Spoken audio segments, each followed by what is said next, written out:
Hello, this is Ravi Kumar from Salem, working as a professor from engineering college. So first டைமாக வந்து doctor VJ dental studio அப்படிங்கிறது எனக்கு தெரிய வந்தது ஒரு இன்ட்ரெஸ்டிங் ஸ்டோரி.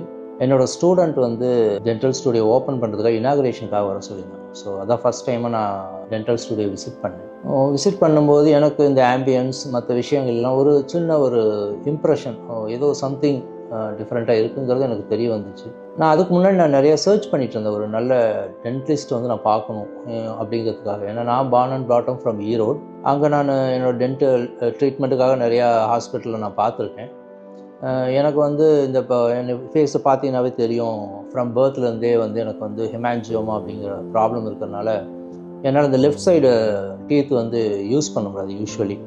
ஸோ நான் ரைட் சைடு தான் சூ பண்ணுறதுக்கு யூஸ் பண்ணி ஆகணும். ஸோ என்னோடய ஏஜ் ஃபேக்டர் சம் 40-45 ஆகும்போது அதனோட வீக்னஸ் நிறைய நான் ஃபீல் பண்ண முடிஞ்சது. ஸோ நிறைய ப்ராப்ளத்தை நான் ஃபேஸ் பண்ணதுனால சரி, அன்றைக்கி இனாகுரேஷன் வந்ததுக்கப்புறம் எனக்கு இங்கே பார்க்கும்போது ரொம்ப இம்ப்ரெசிவாக இருந்ததுனால சரி ஜஸ்ட்டு விசாரித்து பார்ப்போம், இந்த ப்ராப்ளத்துக்கு என்ன தான் ட்ரீட்மெண்ட் பண்ணலான்னு யோசித்தப்போ சாரை வந்து நான் மீட் பண்ணேன். மீட் பண்ணிவிட்டு இதுக்கு என்ன பண்ண முடியும்னு கேட்டப்போ அவர் இமீடியட்டாக இதுக்கு சொல்யூஷன் சொல்ல முடியாது, ஃபஸ்ட்டு வந்து நம்ம ஒரு டயக்னோஸ் பண்ணி பார்ப்போம், என்ன தான் ப்ராப்ளங்கிறது தெரிஞ்சுக்கிட்டால் தான் நம்ம மேற்கொண்டு என்ன பண்ண முடியும் உங்களுக்கு அப்படிங்கிறது என்னால் சொல்ல முடியும் அப்படின்னு சொன்னாங்க. இன்கேஸ் வேறு இடத்துல போயிருந்தோம்னா இமீடியட்டாக ஏதாவது ட்ரீட்மெண்ட் ஸ்டார்ட் பண்ணியிருப்பாங்க, நிறையா எக்ஸ்பென்சஸ் ஆகிருக்கும். பட் அவங்க அதை செய்யலை. நியர்லி ஒரு 4-5 சிட்டிங் உட்காந்து எனக்கு என்ன பண்ண முடியுங்கிறத வந்து டயக்னோஸ் பண்ணாங்க. ஏன்னா என்னை பொறுத்த வரைக்கும் ஒரு டாக்டர் அப்படின்னா ஃபஸ்ட்டு டயக்னோஸ் பண்ணுறதுல தான் அவங்களோட சக்ஸஸ் இருக்குது. ஒன்ஸ் டயக்னோஸ் பண்ணி இதுதான் ப்ராப்ளம்னு ஐடென்டிஃபை பண்ணிட்டா then everything will be okay.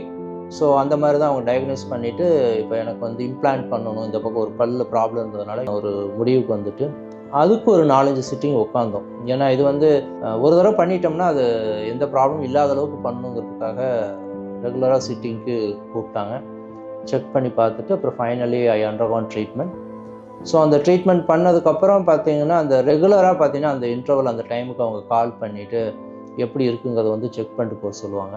அவர் சென்னையிலேருந்து சேலம் எப்போல்லாம் வரும்போதும் அந்த டைமில் நமக்கு அப்பாயின்மெண்ட் கொடுத்துட்டு வந்து செக் பண்ணி பார்த்துட்டு எப்படி இருக்குது, வேறு என்ன பண்ண முடியுங்கிறத ரெகுலராக அப்டேட் கொடுப்பாங்க. ஸோ அதனால் பார்த்தீங்கன்னா இப்போ எனக்கு வந்து ரொம்ப கம்ஃபர்டபுளாக ஐ ஃபெல்ட். எனக்கு மறுபடியும் இதுக்காக மறுபடியும் நான் அலைய வேண்டியதில்லை. இப்போ மீதி இருக்கிற காலம் வரைக்கும் நமக்கு பெரிய லெவலில் பிரச்சனை இல்லை டீத்துக்கு அப்படிங்கிறத என்னால் ஃபீல் பண்ண முடிஞ்சுது. ஸோ இப்போ நான் வந்து ரொம்ப கான்ஃபிடெண்ட்டாக ஃபீல் ஆகிட்டுருக்கேன். ஸோ அதனால தான் இப்போ இந்த இது கூட ஒரு ரிவ்யூ கேட்கணும்னு சொல்லும்போது உண்மையிலே it is a great opportunity. ஏன்னா நான் வந்து டீச்சிங் ஃபீல்டில் இருக்கிறதுனால நமக்கு ஒருத்தர் செஞ்சாங்கன்னா அதுக்கு என்ன ரெசிப்ரோகேட் பண்ணுறோங்கிறதுல வந்து அதில் தான் ஒரு ஆத்ம திருப்தி இருக்குது. ஸோ அதுக்காக தான் நான் வந்து வாலண்டியர்லி ஸோ டெஃபினட்டாக நான் வரேன் அப்படிங்கிற மாதிரி சொல்லிவிட்டு வந்து நான் இந்த ரிவ்யூ கொடுக்குறேன். ஸோ ரியலி வந்து ஒரு நல்ல ஒரு ட்ரீட்மெண்ட் ப்ளஸ் நல்ல ஒரு ஃபாலோ நீங்கள் கண்டிப்பாக ஃபீல் பண்ணுவீங்க இங்கே ட்ரீட்மெண்ட் பண்ணும்போது. So in this junction I really thank doctor Vadivelan Jayachandran, doctor VJ dental studio for giving me this wonderful opportunity. Thank you.